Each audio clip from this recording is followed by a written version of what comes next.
as promised, more examples. 6 and 7 have some fractions in, so we'll get into that in a second, but number 5 is similar to number 4. To solve that equation, first I'm going to have to get rid of these parentheses. Okay, so to get rid of the parentheses, I got to distribute this 2. So multiply 2 through. That's the first step on the left-hand side. Make sure you distribute it to both numbers. And then multiply the negative 4 through. Okay, so I should have, when I do that, I should have 2 times 2x is 4x.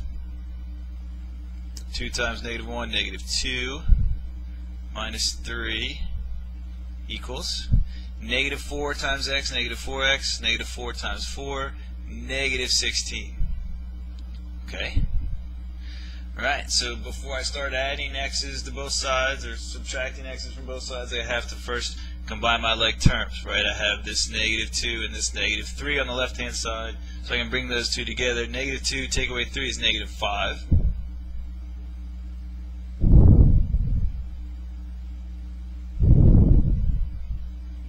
And then I rewrite the other side. Okay.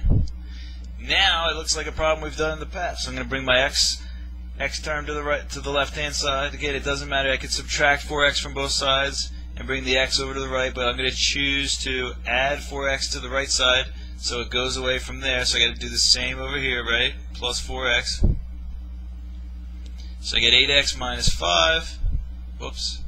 8x minus 5 equals negative 16.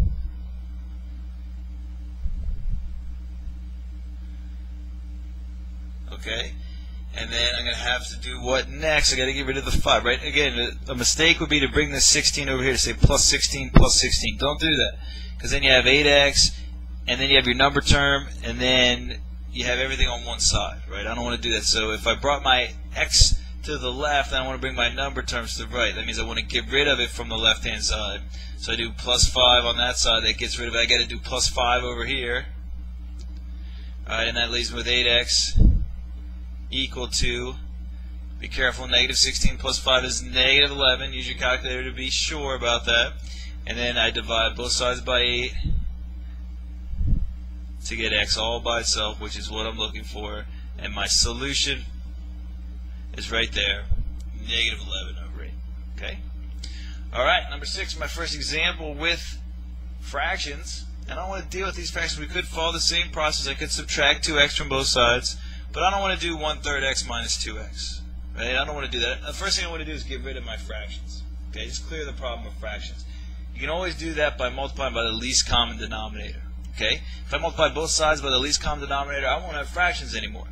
So what's the least common denominator between 3, 5, and 5? It's the smallest number that 3 and 5 will divide into evenly, which is 15. So I got to multiply everything by 15. That is both sides by 15. Okay, both sides by 15. So I'm going to distribute 15 times 1/3 x, 15 times 4/5, 15 times 2x, 15 times 6/5. Okay. So let's come down here and do that work. I'm just going to do this work down here, and then we'll come back and rewrite the equation. So what's 15 times 1/3? Well, it should be 5, but let's find the work here. So 15 times 1/3. Remember doing this? If you want, you can put the 15 over 1 and do this. 3 goes into 3 once, 3 goes into 15 5, and multiply across. 5 times 5 is 1. Divided by 1 times 1, which is 5, or 1 times 1, which is 1, so it's 5 over 1, or just 5. Right?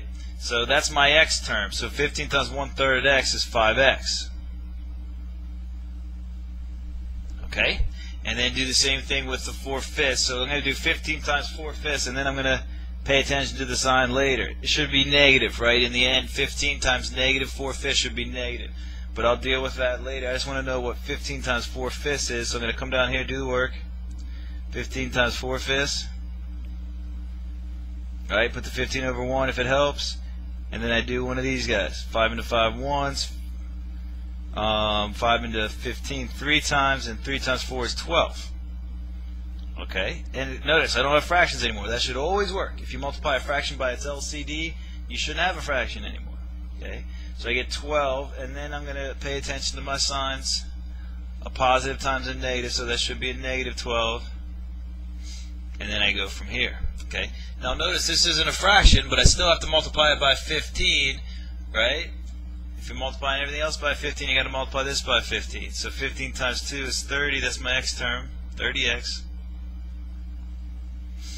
Minus, and then I'll come back down here and do one more problem. 15 times 6 fifths.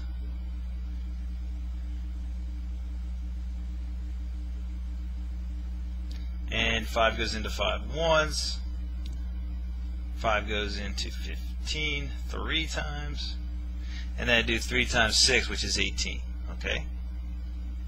So, just like that, I've gotten rid of my fractions with one step.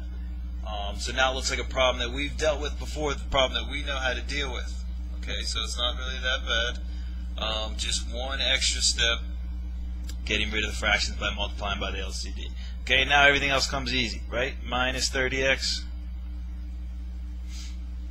That gets rid of that. Subtract 30x over here. 5 minus 30 is negative 25. So I get negative 25, that's a 5, negative 25x minus 12 equals negative 18. And I'm going to add 12 to both sides.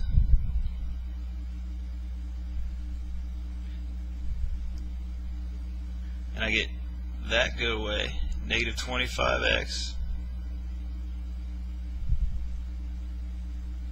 equals, remember to carry your equal sign with you every step, negative 18 plus 12 is negative 6.